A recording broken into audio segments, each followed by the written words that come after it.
defense closer and closer to the line of scrimmage. And then in doing so, you know, in doing that, now some of those deep things are open tonight against the Steelers.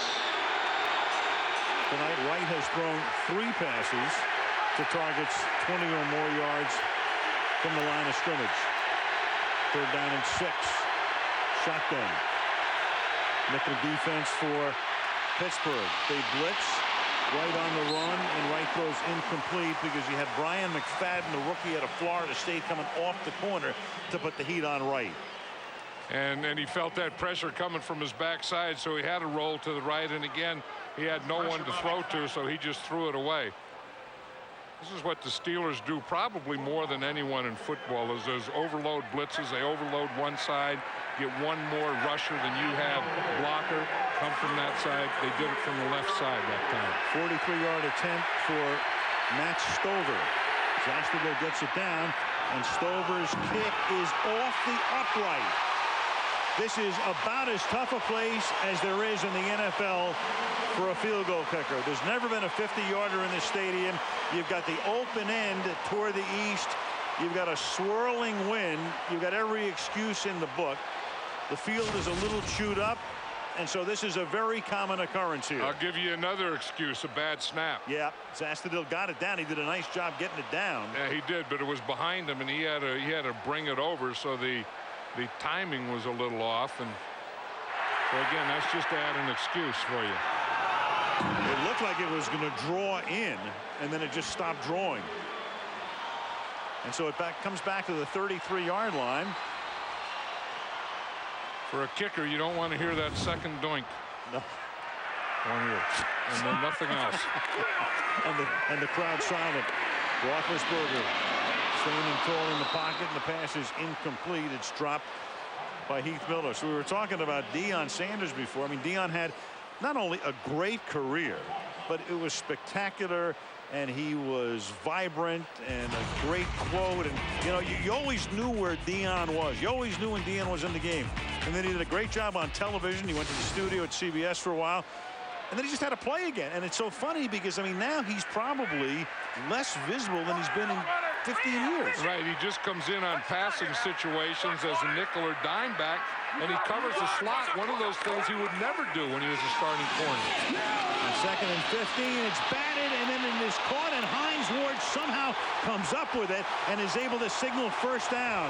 Chris McAllister was there. The ball bounced high in the air. He comes down with it, and it's a first down for the smiling Hines Ward. Hines Ward will smile after a hit like that, but how about the hit that number 49, Chad Williams, puts on him? And Hines Ward is one of the few guys that can take a hit like that, bounce up like that, and smile. Assuming he knows what county he's in. I mean, he was whacked when he got that. Chad Williams, the guy taking Ed Reed's spot at free safety. 1-yard gain for Parker. 3 minutes to go in the half. Let's go to Sam. Alan, John, you were talking about Deion Sanders being a part-time player now. He told me playing nickel is the most difficult position he's ever played in his career. He said you have to come off the bench and just be ready. I asked him, what's the biggest physical challenge for you? He said rest nowadays. He doesn't practice on Fridays. He needs more rest. And he told me, I don't miss being in the spotlight. I had my chance in the sun, guys. He's 38 years old. He's the oldest defensive player in the NFL. Doug Flutie in New England, now 43. Doug is the oldest offensive player. Roethlisberger throws, and that's too high, intended for Cedric Wilson. You know, that's one of those timing things where the quarterback wants to throw the ball before the guy makes his break. That time, Ben Roethlisberger threw the ball too much before Cedric Wilson made the break. Now, remember when we did the San Diego game, Bill Cowher was saying that, you know, he would like him just to hold that ball one beat more sometimes. And I think that last pass was when he would have liked to have held it one beat more. 3rd down and 9. Roethlisberger grimacing a lot less as this period moves on than he was in the first quarter and early in the second. Steps up, fires, and that's low and a little bit outside for Hines Ward. And right after he threw that ball, he took another hit, and I don't think he's moving like Ben Roethlisberger, and I think that's affecting some of his accuracy too, because again the other night it was just practice, but I mean he was almost perfect, and then tonight on those last 2 passes he's been off, and I think he's banged up. I mean now it's his shoulder, and it was, you know, his right knee before, but he's not complete. Been that way since the opening drive. Chris Gardocki, who's never had a punt block in his career, which is now 15 years long.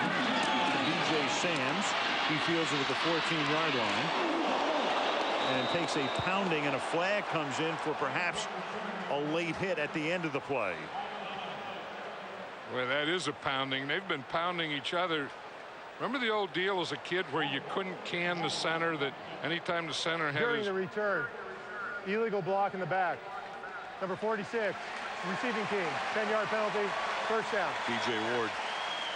Remember that if the center was down and he had his head down between his legs, you couldn't hit the guy. They called it can in the center. Well, in the NFL, they don't have that rule, and here's a center getting canned. Yes, he is. He got canned. He almost knocked Moreeeee off. He's down here on his back and thinking, what the heck just happened to me? Greg Warren is the snapper, number 60, the center. First and 10, Holland ball at the Ravens 14-yard line. And out at the 14-yard line, first down.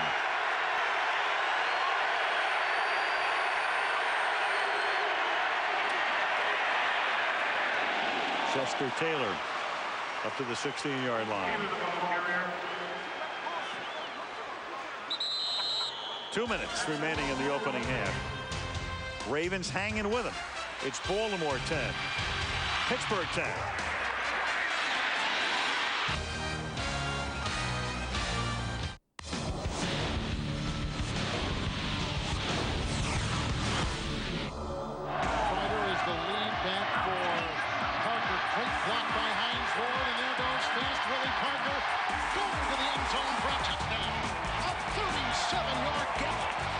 Studied film of the Iverson-Weber combination, trying to figure out why the problems.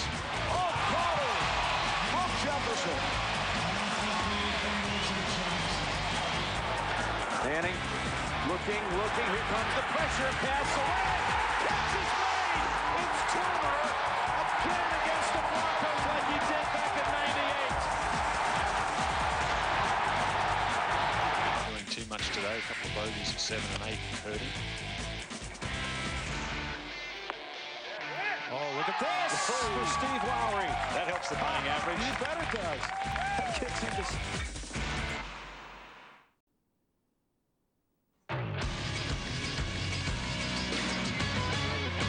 Coming up at halftime, part of the NFL Halftime Report. SportsCenter in-game, some NFL news, and some of it very bad on the injury front. Dante Culpepper facing season-ending surgery. Also some interesting Major League Baseball news. For now, we're going to head back to the final 2 minutes of the first half in Pittsburgh. Second down and 8 from the 16-yard line.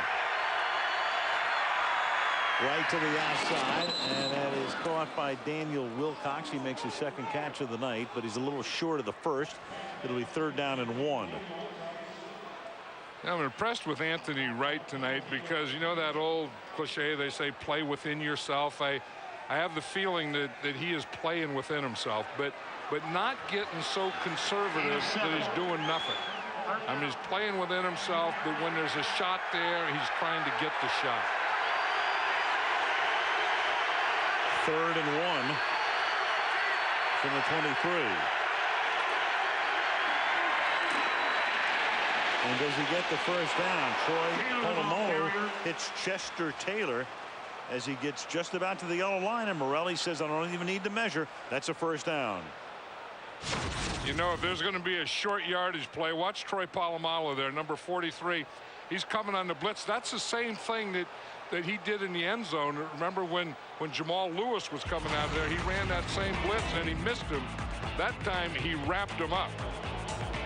Troy, the number 1 pick in 2003. And he's all over the field. You know, he plays defensive line, he plays linebacker, he plays safety, and he plays corner. all within one game. Lines up all over the field. Right now he's the deep safety. As Wright will throw it under the middle, and the catch is made just outside the 30-yard line. Darnell Dinkins gets up, and the clock will stop here because Baltimore is going to take a timeout with 61 seconds remaining, and that was good enough for a first down. First down, Baltimore. The game is tied, and that is their final timeout. You know, one thing we talk about is the protection that Anthony Wright has been getting, and one reason he has big Jonathan Ogden over there at left tackle, and there's not many guys that'll get by him. I know he had trouble with Dwight Freeney in a game, but when you look at the left tackles or the offensive tackles in the NFL, Jonathan Ogden is one of the best. #1 pick back in '96 when the Ravens started. Ben Roethlisberger tonight led him down the field on that opening touchdown drive, which resulted in Heath Miller's 5th touchdown of the year in 4th in 4 games. He went to Hines Ward a lot early, and Ward, paying the price on that hit, has caught 6 passes tonight. And Anthony Wright managing the game nicely, taking his shots downfield when they're there. And that Chester Taylor dive for a touchdown. Baltimore's touchdown tonight. Each team with a field goal. It's 10-10. 1st and 10 now. Ravens without a timeout. Wright will throw incomplete to the outside, intended for Derek Mason. Yeah, the Steelers were in a 2-4 nickel, and they had double coverage there. They had, you know, a guy over the top and a guy cutting underneath. So I think that was one that Anthony Wright, the read took him over there to that receiver, but he saw that guy undercutting, and he knew that he just had to throw that ball away. Rick LeBeau is the defensive coordinator, one-time head coach at Cincinnati. Great defensive back in his playing days with Detroit. 2nd down and 10 from the 34. Wright going into a lot of traffic for Patrick Johnson, and that's incomplete. It'll be 3rd down. The irony with the Ravens, of course, Brian Billick in his 7th year got the job in '99, predicated upon what he had done at Minnesota as an offensive coordinator, and yet in Brian's years in Baltimore, it's been all about the defense, including the Super Bowl championship year of 2000. Right, and then the offensive part of the Ravens has been about the running game. Jamal Lewis. 3rd down and 10. Wright, and that's a great catch made by Himes. John talking about how Wright telling us last night he loves to work with Himes at 6'3", a very inviting target. No timeouts remaining, so they'll spike it here to stop the clock with 37 seconds, and it will be 2nd down coming up. Monday Night Football is being Coming up on the final seconds of the first half of Monday Night Football here on ESPN. Keep it here for the NFL Halftime Report. We will kick it off with SportsCenter in-game. Some news from around the NFL, Major League Baseball, also the NBA about ready to tip off their season. City on 2nd down and 10 at the 44-yard line out of the shotgun. The pass is caught at the 40 by Todd Heap. Wright saying, give me the play, call the play, and send the play into the helmet. 3rd down and 6. And that pass is caught 38-yard line. That's Heap. It's going to be 4th down, and again, no 50-yard field goal has ever been kicked in this stadium. And on 4th down, with no timeouts left and the clock ticking down, Pittsburgh. You've got a 2nd team timeout. Will be a 30-second timeout. A Pittsburgh time, which is that's a real interesting call here, because it's going to give Baltimore at least the opportunity to set up for a field goal. Yeah, because as you say, it was 4th down. Baltimore didn't have any timeouts. Yeah. Obviously, you can't spike the ball on 4th down, so they couldn't have done anything. Now they have a timeout, so they have a chance to talk about it, and they have 2 options here. I would say try a long field goal, like you said, that doesn't happen in this stadium, or the other thing is just take a shot at the end zone. Take one shot, why not? Maybe you get an interference call, which would extend the half. They're not going to send Stover in here,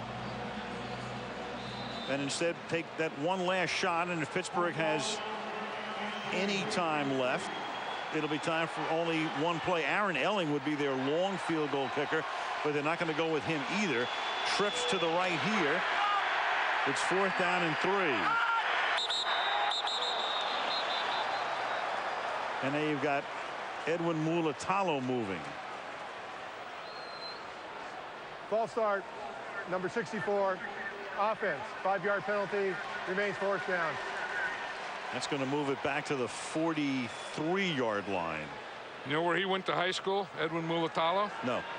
Daly City, California, Jefferson High School, student body president.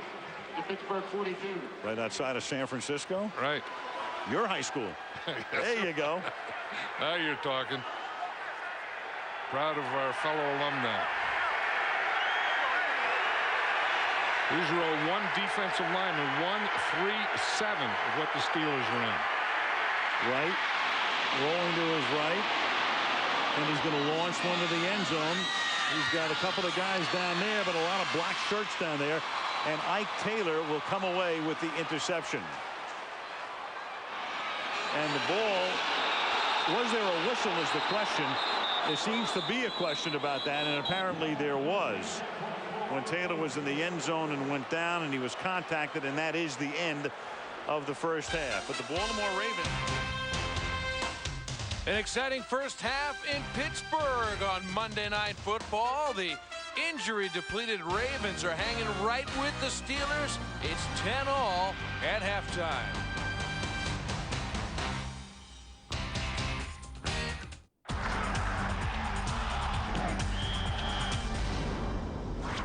The offensive leader, or the quarterback, normally assumes his position under center, meaning just behind the center. From under center, the quarterback receives the snap and drops back several steps before either handing the ball off or passing. But the quarterback can also line up several steps behind the center in what is called the shotgun offense. In this, the ball is snapped through the air, and the quarterback is already in a dropped back position, so as to have more time to react to the defensive rush and more quickly spot a receiver to deliver a pass. This formation is normally used when the offense is faced with little time and must move the ball quickly in order to score before time expires. An offense may also use the shotgun when they have a weak offensive line and cannot control the defensive rush towards their quarterback, buying their quarterback valuable extra seconds to make a pass. The downside to this is that the defense knows this will almost always be a passing play.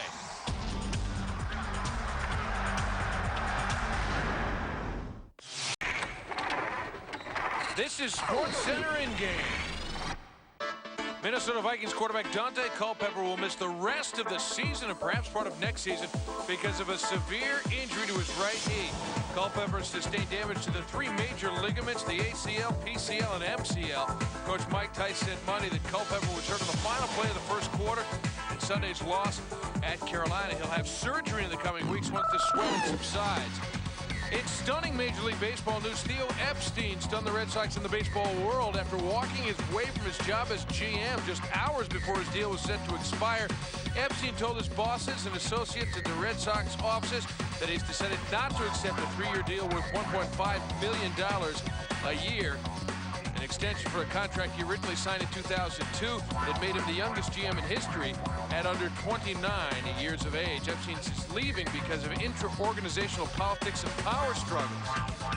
In other Major League news, White Sox barely finished celebrating the World Series title before starting to retool for another run next year. Frank Thomas, he's no dummy. He exercised his $10 million option Monday, giving the team 5 days to decide whether to keep the best slugger in White Sox history or buy out the oft-injured designated hitter for only $3.5 million. 37-year-old played only 2 months this season, but did have 12 homers and 105 at-bats. In the NBA, the Pistons and their defensive ace Tayshaun Prince reached an agreement in principle on a 5-year contract extension believed to be worth at least $47 million. The deal was formally signed Monday just in time to beat the Halloween deadline on extensions for players entering their 4th season. Prince would have become a restricted free agent July 1st. 6'9", 215-pounder added some offense to his game last season, having a career-best 14.7 points and 5.3 rebounds. And Manu Ginobili missed practice Sunday because of a right quad bruise, leaving his status for Tuesday's season opener as somewhere between questionable and probable. That according to Spurs coach Greg Popovich. Manu was hit in the thigh during Saturday's practice. Ginobili in too much pain to work out on Sunday. He was also kneed in his left thigh during an October 21st practice, but played in the team's final 3 exhibition seasons. For all the top stories from around the world of sports in your next edition of SportsCenter, check your local listings.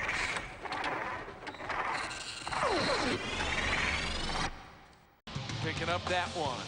10-all the score as we head for the start of the third quarter. Here's our quarterback comparison. Anthony Wright not playing too badly, really. 13 of 24 for 145 yards. The only interception was that play at the end of the half, which is pretty much just a throwaway anyway. And he's got the 13-yard strike to Chester Taylor. Ben Roethlisberger's only accounted for 83 yards of offense, 10 of 17, and he has thrown an interception that has, well, it hurt his team. It led to a field goal. So at the moment, advantage Anthony Wright. Who would have thought that as the Ravens came into Pittsburgh tonight to take on the favorite Steelers, but right now it is 10-10 heading for the start of the second half.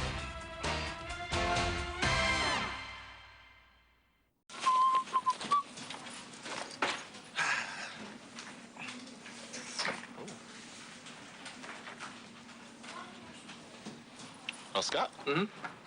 Did you possibly switch chairs with me? No, not me. Are you sure? Yeah. Good luck finding your chair, LeBron. Okay. Okay.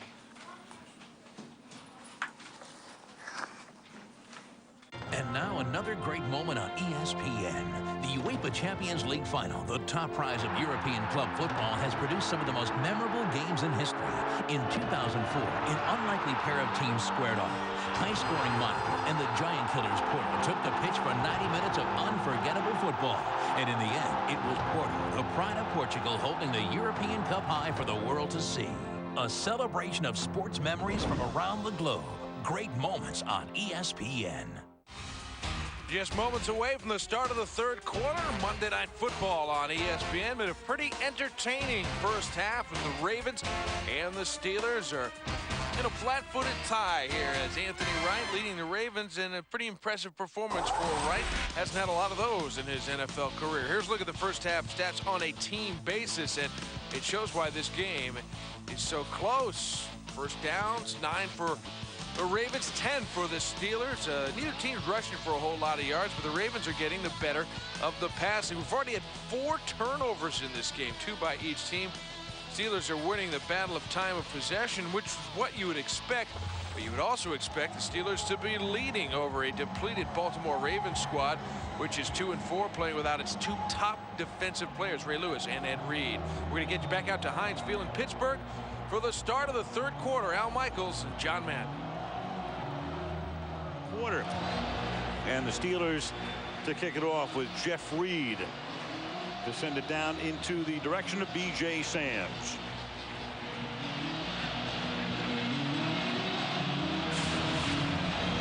Heinz Field crowd settles back in. Third quarter is underway. Kickoff fielded at the 1-yard line by Sams.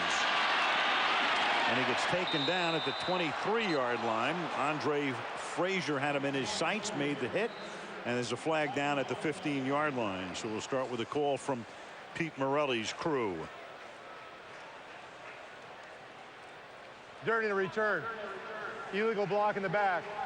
Number 81 of the receiving team, 10-yard penalty, first down. Moves him back, and from B.J. Sams to Sam Ryan. Thanks a lot, Alan. I spoke to Bill Cowher coming on after the half, and I asked him about Ben Roethlisberger's knee. He told me he twisted that right knee. He's out here in the second half, but he said it really did throw him off his rhythm after that first drive. Didn't have a third down conversion after that opening drive. They were 2 for 7 on third down, gentlemen. 2 for 7 on third down. Roethlisberger on the bike here is 10 out of 17 for 83 yards. But he threw more passes in the first half tonight than he did in the entire game in Cincinnati last Sunday. And I agree that it has thrown his rhythm off and his escapability. You know, he's not moving like he did before he hurt that knee. From the 8-yard line on the ground, the Ravens, and it's Jamal Lewis running a little harder tonight than he has this season, but he did have that one costly fumble. for Jamal Lewis tonight. He's carried the ball 9 times for 40 yards. So he's averaging better than 4 yards per carry. Neither team rushing for much. Ravens with 145 passing yards in that first half have the advantage in total yards, and each team has coughed the ball up twice. Lewis on 2nd and 1. Little stutter step flag comes in. For the moment he has the first down, but the Steelers indicate a hold. So does the umpire, and that one's coming back. I think the Ravens had a little more success. Number 91 defense, 5-yard penalty. First down. Got a little more success, I think, when they were throwing on first down. Loosen up the defense a little and then come back and run on second. And, you know, kind of get in that type of thing where you're going to run on throwing downs and throw on running downs. That's a pretty good deal against this Pittsburgh Steelers defense. The penalty was against Aaron Smith. First down running is very, very difficult against this defense. Back to the 25, a little throwback to Wright. And then Wright is going to launch one deep downfield into double coverage, and it is intercepted by Hope. And Hope looking to lateral it, and he does to Taylor. And he's out past the 40. He's into Raven territory. He gets to the 43-yard line.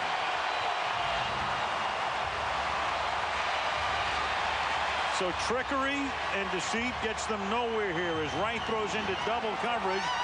And then after Hope makes the pick, he's able to stay up long enough to wait for Taylor to get behind him to make it a legal backward pass. Right, and you'll see Chris Hope back there deep. He wasn't fooled at all.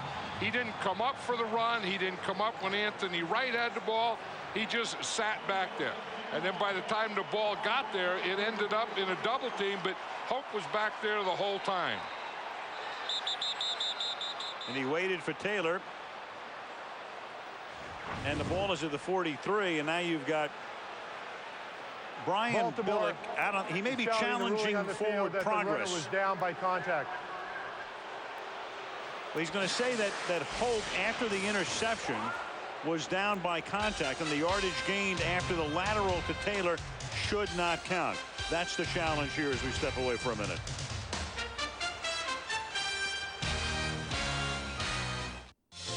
Hurricane Katrina has ravaged Mississippi, Louisiana, and Alabama, places that we call home. Hundreds of thousands of people have been affected, including our own family and friends. The road to recovery will be long and hard. But we can all join together to help these communities rebuild. Donate to the American Red Cross. Don't sit on the sidelines. The victims of Hurricane Katrina need our support.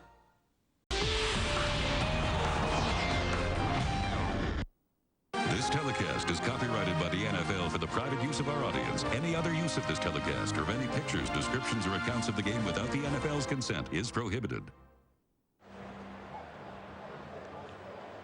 Pete Morelli is still looking at the replay. We did too in the commercial break. And it appears that he is down by contact. Hope with the interception. And then the reach around makes contact. All you have to do is touch him. And he gets him near the calf.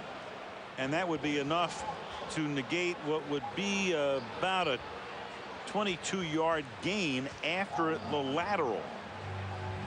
So then Brian Billick, by winning this challenge, is going to win 22 yards of field position. If he wins this challenge, which we assume he will. Chris Hope really did a good job of staying back there. You know, that's what discipline is. When you're that middle safety, you can't worry about getting up there for the run. You can't worry about the quarterback running. You just always have to stay as deep as the deepest.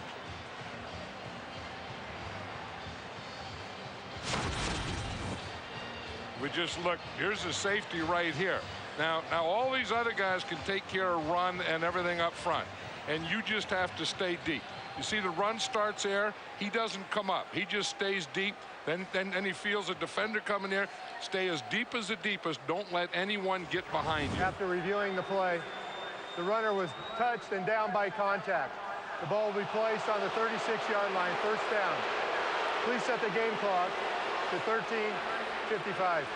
Thank you. Worthwhile challenge here, Sam. All right, and someone to talk about the Ravens defense, none other than Ray Lewis out with a hamstring. Now, the Steelers offensive line, one of the best in the league, but you guys have been able to get to Ben Roethlisberger. What's been the key there? You know what? I think it's just pressure, pressure, pressure. You know, one thing that we understand about this team is they're going to run the football. You know, so we came out with the mentality to put 8 men in the box and just come after them. You know, period. We're not going to sit back and just let them run. You know, and surprisingly, you know, they came out and threw the ball 20 times first half and ran it 13. You know, that was very surprising for a Pittsburgh Steelers football team. But I think our defense is playing pretty good right now. Now, Bill Cowher was telling me he was really thrown off his rhythm after that first series. Do you think you rattled him? You know what? I don't know if we rattled them. I don't know if they rattled themselves. But I think the way they did play, I think I'll take that, you know? But you have to understand this. In the second half, they're definitely going to come back and do something totally different. I mean, they're definitely going to come back and try to establish their run game. And that's why we have to keep making the plays we're making on defense and keep playing good offensive football, scoring points, and just keep moving the ball. Ray Lewis, thank you very much for your analysis. Thank you so much. Out with a hamstring, he's week to week, he's telling me, gentlemen.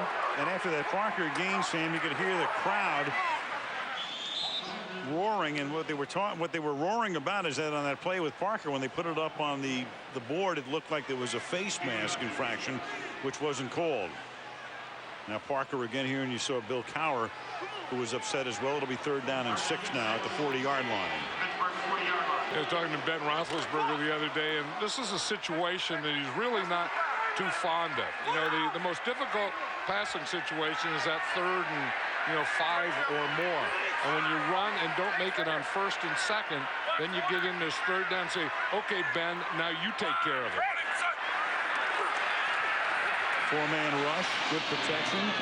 First down, over the middle, main man, Hines Ward. Hines of Hines Field for a first down to the 46-yard line of the Ravens. Yeah, that's that same formation that the Steelers have been using, what we call bunch. And you'll see here's the 3 receivers here. Here's another outside receiver. Hines Ward, the inside of the 3. And you can all come off the line of scrimmage, and you get one going short, you get 2 ends, and then you get an outside guy going deep. That really puts a defense in a bind. 15-yard gain in the first down on the 3rd down conversion at the 45. And now Roethlisberger's going to pack it himself and slide to a halt at the 41-yard line. Tommy Polley is there. One of the things that Sam was saying, that Bill Cowher said, that Ben Roethlisberger has kind of not been in any rhythm, and I agree with that. And part of it is maybe the knee, but part of it is this Raven defense. And if you just look at the hits that he took early, here's one, here's the last play right here, but he has really taken a lot of hits in this game. 2nd down and 7.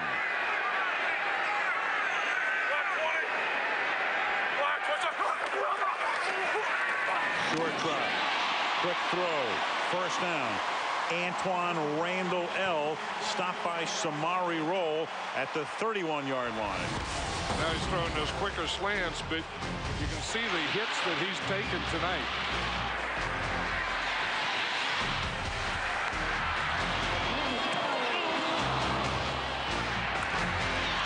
All night, early and often.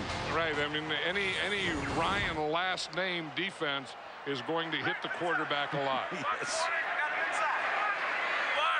At the 30-yard line. To the outside goes Parker, and that is a great stop by Bart Scott. Scott, the special teams maven, who gets the start at linebacker. When Lewis went out, they moved Polley into the middle, and Scott into the spot normally occupied by Tommy Polley. Look at the hits on Ben Roethlisberger. He's been hit 5 times and knocked down 4 times, and he's been sacked twice. So this is not a Ben Roethlisberger night. But it is a Baltimore Raven defensive night, despite the absence of Ray Lewis and Ed Reed. 2nd and 10. And another hit. But he gets the throw away, and it's caught as Bart Scott was able to get to him, but he completes it to the 24-yard line to Heath Miller, the tight end. You know, he reminded me on that play as Terry Bradshaw.